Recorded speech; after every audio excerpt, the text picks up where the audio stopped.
Bom dia.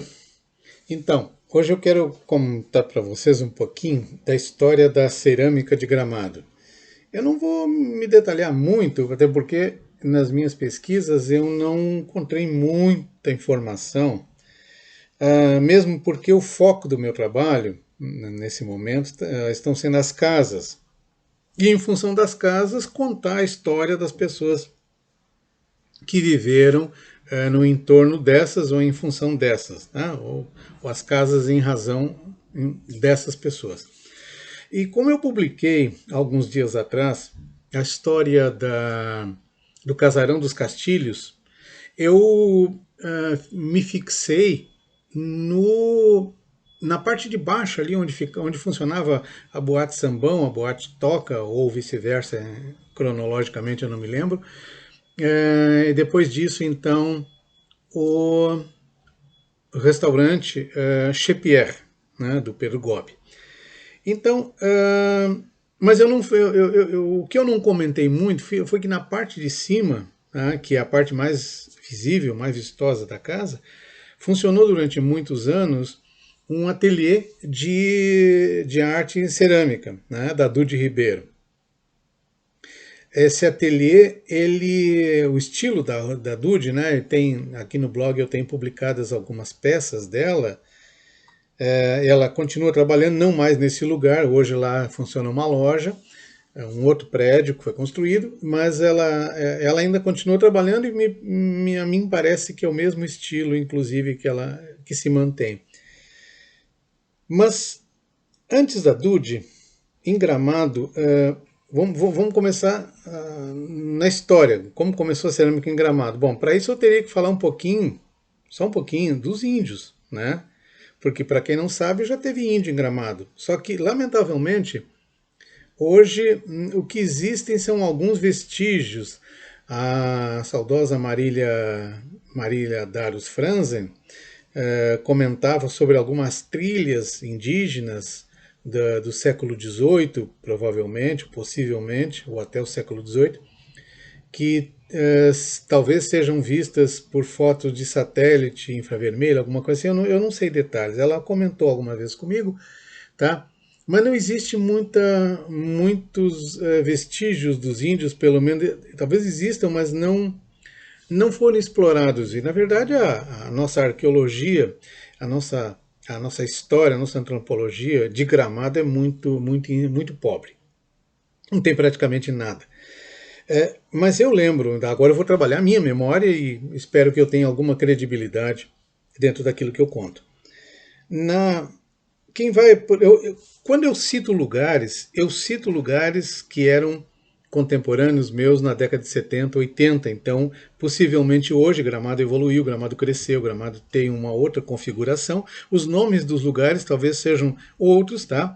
Mas assim, quem vai para o Mato Queimado, tá? Quem deixa o centro, vai em direção ao Mato Queimado, passa. Eu diria assim, um pouquinho depois, logo depois da entrada do Lagos de Gramado, desse condomínio que tem à esquerda, Lago de Gramado. Ele tem que subir, tem um barranco. Pois bem, tem uma curva ali, tá? E tem uma pista, né? E bem em frente tem uma rua que desce para onde hoje é a linguiçaria Zacarias, lá dos meus primos, né? Que eram as terras à esquerda, era do Aurivil Tomasi, daquela rua. Ela foi aberta justamente em razão da divisão dessa terra, foi aberta uma rua que à esquerda era do Aurevil Tomasi e à direita do Zacarias de Moura. O Zacarias, então, tinha quase toda aquela terra no lado direito ali. Pois é, essa rua, então, ela começa em frente a uma curva. E eu me lembro com bastante clareza quando os tratores da prefeitura estavam trabalhando nessa rua, alargando essa rua que ia para o Mato Queimado, e descobriram ali uma caverna. E, com muita clareza, era uma caverna de índios, porque tinha dentro alguns objetos, alguns de cerâmica quebrados, cacos de cerâmica, alguns pedaços de objeto que eu não sei onde foram parar, mas tinha. Eu cheguei a ver, tá? E eram nitidamente, era com certeza um abrigo dos índios que viveram ali. Então, vamos dizer que os primeiros sinais de cerâmica de Gramado estão na minha memória, mas não sei onde é que foram parar, não existe mais. Se existe, está dentro da casa de alguém, guardado como souvenir. Ou no museu, já não sei, de repente já entregaram para o museu, não sei. Vamos dar um salto um pouquinho mais adiante, ou mais ou menos dentro desse período, foi quando Elisabeth Rosenfeld, eu já comentei isso aí na outra matéria, ela contratou um camarada chamado Olímpio, né? Um cidadão chamado Olímpio, que ele era construtor de fornos. Então ele construiu um forno de barro, né, de tijolos, para queima de cerâmica. Então ela claramente tinha intenção de trabalhar com cerâmica. Mas logo depois ela desistiu da ideia, ela mudou de ideia e ela continuou, aí deu sequência a outros materiais, eu já comentei isso também, tá? E parou por ali a cerâmica. Quero entender, acreditar que possivelmente seja por razão ética que ela não tenha dado continuidade à cerâmica. Eu vou dizer por quê. Porque mais ou menos nesse período, por influência dela, chegou a Gramado, foi morar em Gramado, uma ceramista chamada Wanda Dixinka. Não sei se é assim que pronuncia, também não sei se a grafia é assim que escreve, como eu escrevi ali no blog. Mas vamos entender que seja. A minha memória me traz a esse nome, Dixinka, né? Polonesa. A Wanda, ela tinha uma tatuagem no braço de números, que eram aqueles números tatuados nos prisioneiros dos campos nazistas. A Wanda, então, foi prisioneira em um campo na Polônia, e a informação que eu tive mais tarde é de que ela foi salva. Quem me contou essa história foi a dona Leonida, que foi quem comprou a cerâmica, eu já chego a esse assunto. Ela foi salva da morte dos campos de prisioneiros, né? Foi resgatada, foi recrutada pelos nazistas, porque ela era engenheira agrônoma. Então eles estavam recrutando o pessoal da agricultura, da agronomia, porque eles queriam, enfim, desenvolver lavouras lá para alimentar os soldados, a população.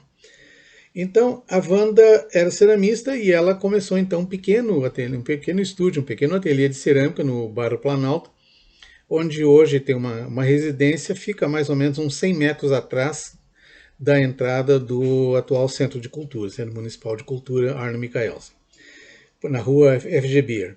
Pois bem, o estilo da Wanda era um estilo, na época, estava em alta, assim, aquelas flores dos hippies, aquele movimento mais simplista e tal. E ela era o estilo que eram vasos, eram potes de fondue, estava começando a aparecer o fondue em Gramado, enfim, panelas, xícaras, enfim, bastante rústicos, né? E com cores, com flores bem simples, bem quase infantis, né? Bem primitivas. E com a Wanda foram trabalhar algumas pessoas, né? Na minha memória tem mais. E o que eu peço? Que vocês, quando lembrarem, não, eu também trabalhei com a Wanda, eu também sei de história, entre em contato comigo, né? Pode usar meu WhatsApp, tá ali no blog meu WhatsApp, pode entrar em contato. Não, telefone não, eu não atendo telefone.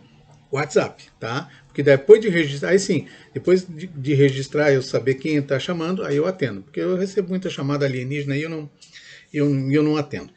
Mas enfim. Então a Wanda empregou algumas pessoas, ensinou. Então, entre eles, o Diniba, o Ricardo Dinibier, que mais? Gente, memória está terrível. Depois vocês vão descobrir ali. Algumas pessoas, ok? Dessas pessoas,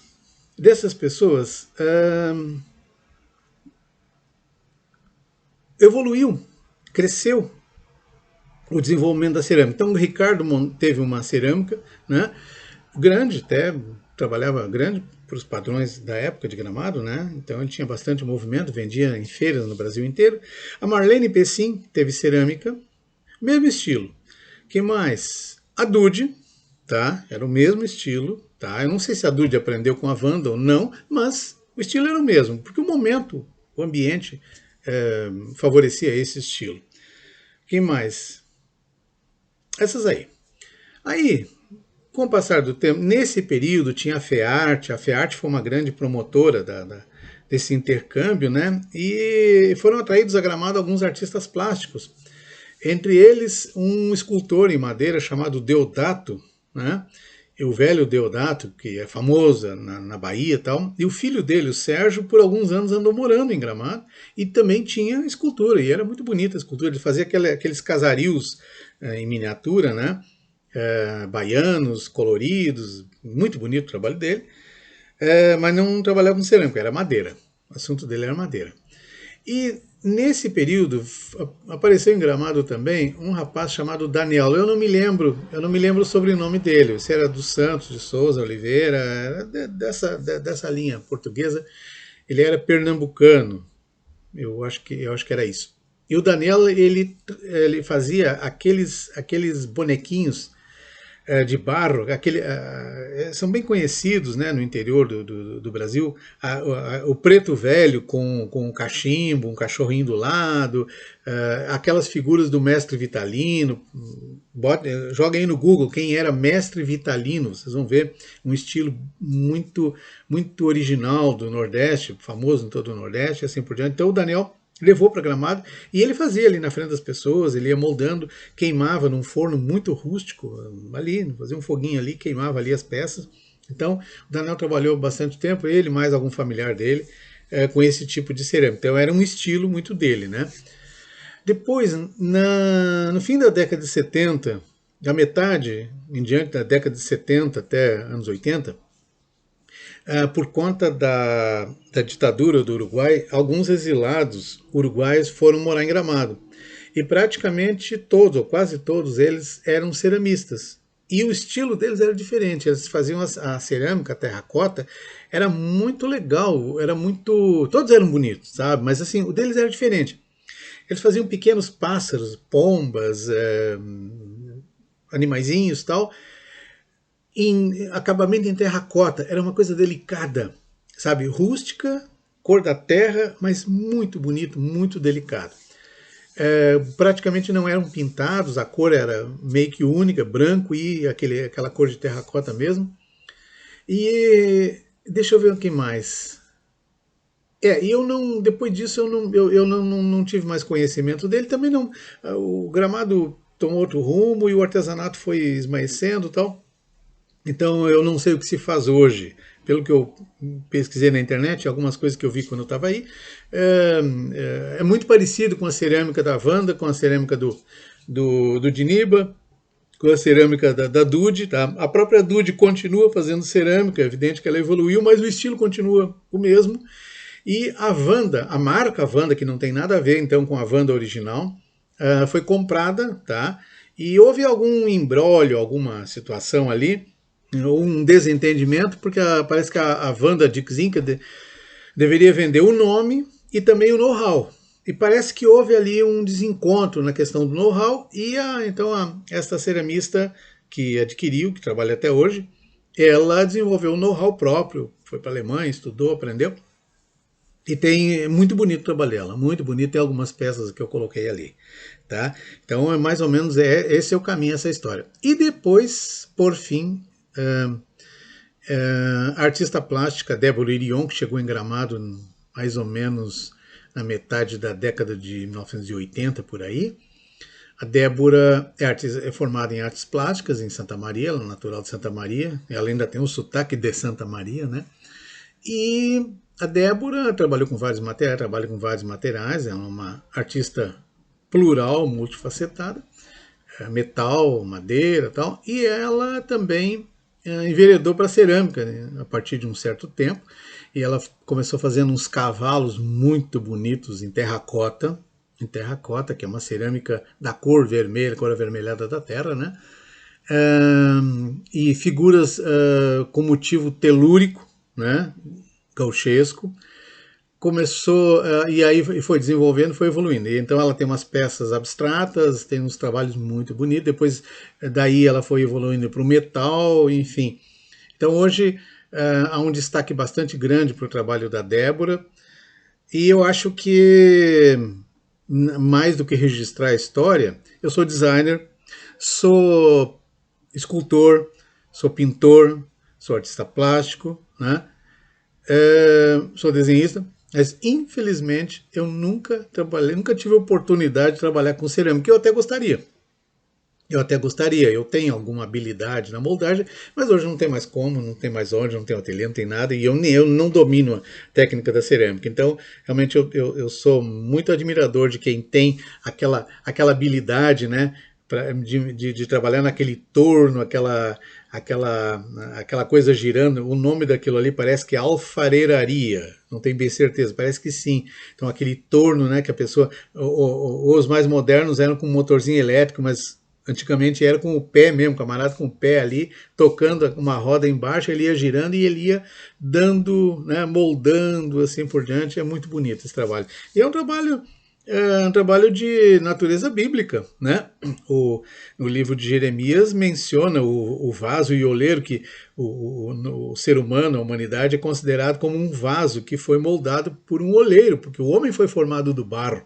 Né? Nós somos formados do barro, nós temos os mesmos elementos químicos que tem na Terra. Né? Então, Deus nos formou, Deus formou o homem, e é interessante que tudo Deus criou pela sua palavra, mas o homem ele formou com as suas mãos.